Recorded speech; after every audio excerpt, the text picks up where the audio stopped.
That same year, Mortal Kombat came out, and you'd think we would have learned our lesson with Street Fighter, but the fact is the advertising for this movie was actually pretty good. It looked just like the game, the special effects were kinda cool, and it had that techno beat you can never get out of your head. We went into Street Fighter knowing it was gonna be bad, but for Mortal Kombat, we were suckered in. So what's the main problem with this film? 4 more syllables. PG-13. The game was one of the most violent bloodbaths that ever hit the arcade, and we all knew there was no way they could fit all that gore into a PG-13 movie. Which is a shame because there's a lot of characters here that could use a good decapitation. Where do you get these guys? The story centers around 3 people. Johnny Cage, who makes his living as a pretentious actor, Sonya, who makes her living as a pouty FBI agent, and Liu Kang, who makes his living as a, Asian. Accompanying them is a mystical something or other known as Raiden, played by Christopher Lambert, who sounds a little bit like Peter Lorre after drinking a million sandpaper martinis. The great tournament was too much responsibility. Responsibility! They're summoned to do battle in a supernatural tournament known as Mortal Kombat, spelled with a K, not a C.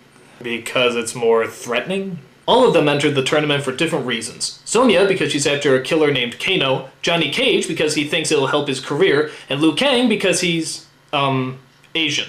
All these characters are pretty annoying, but it's Johnny Cage's one-liners that really make you want to kill yourself. You want me to carry your luggage? I pay money, you carry the bags. Thank God I didn't ask him to park the car. The tournament is run by the soul-sucking psychopath Shang Tsung, and of course his goal is to, that's right, take over the world. Of course! Where the hell are we? Do I look like your travel agent? We find out later that Kano is actually working for Shang Tsung and is ordered to defeat Sonya at the tournament. Like most of the characters in this movie, this guy could have been really cool, but unfortunately, he talks. You know, one-on-one, man-to-man, hand-to-hand. Oh, come on, I just got done watching Van Damme. Don't put me through another annoying accent. Almost lost my lunch. I know the feeling. He's also accompanied by fighter Sub-Zero, who gives new meaning to the term cold shoulder, and Scorpion, whose hand looks like a vagina being penetrated. Well, it does! Disgusting. Both these characters are pretty cool, but maybe that's because they don't talk throughout the entire movie. For all we know, they could have Jamaican accents or something. Who's the big hot bag of bear who doesn't bathe and doesn't care? Then there's also the creature known as Goro, who's also serving Shang Tsung. And let me tell you can really tell he's been working on his forearms. Oh, what? He's said to be an alien prince, but I don't know, I think he looks an awful lot like the human prince to me. He's a pretty decent effect, despite the fact that his lip movements are about as accurate as a sock puppet's. This puny mortal will be no problem. Oh, wait a minute, Cage is about to do something funny.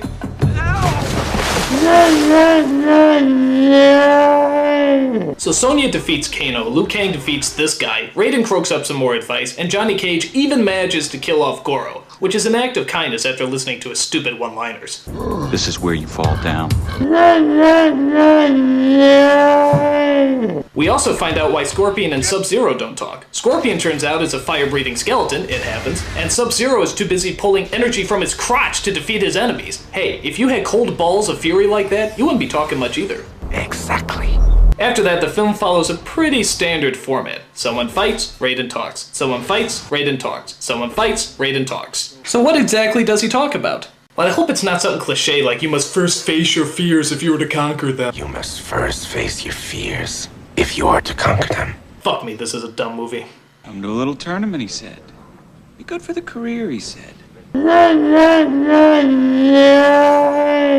Later, we find that Shang Tsung kidnaps Sonya and forces her to fight him instead of Liu Kang. Oh, wait a minute, what happened to the brave and powerful Sonya? One second, she's this fearsome warrior, and all of a sudden you put her arm behind her back, and it's... Oh, save me, he's too strong. No! It's okay, you know, you'll get out of it. Let me go! Alright, calm down, you'll think of something. Okay, chill! I mean, Jesus, you're an FBI agent. It's your job to get out of situations like this.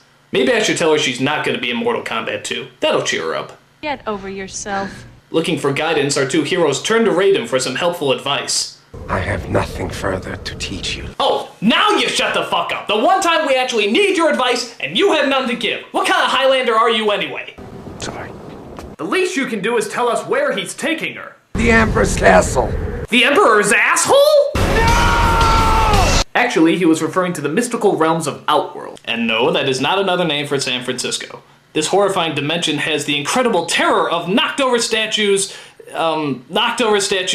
and some more knocked over statues. Oh, and a creature known as Reptile, who's kinda like a mix between Finding Nemo and Satan's ass. Reptile. Ooh! I hope this leads to another pointless action sequence! It does! I love meaningless violence with no rhyme or reason. It reminds me of just how boring the human imagination really is. Brilliant.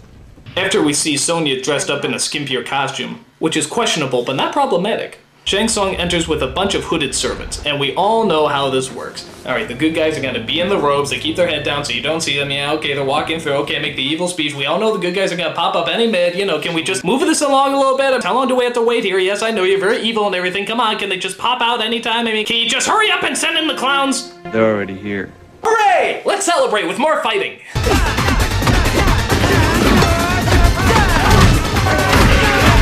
And how about another stupid Johnny Cage line?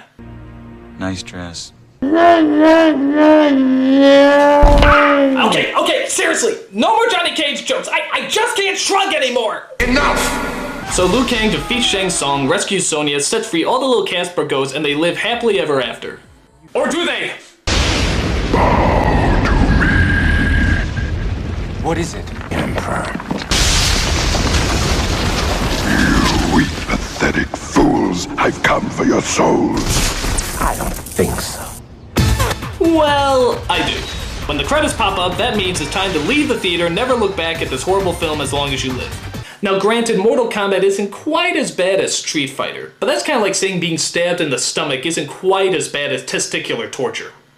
Bottom line, these movies suck. The games are great, but these movies suck. They're horrible. They're horror terrible. If I had a choice of seeing these movies again and crawling across a street of broken glass on my belly with my thigh open, only to be greeted by a pack of rabid wolverines who not only want to eat me, but also rape me, I'd probably see the movies again. But it's close. Very, very close. Like a gnat's wing. I'm the Nostalgia Critic. I remember it, so you don't have to.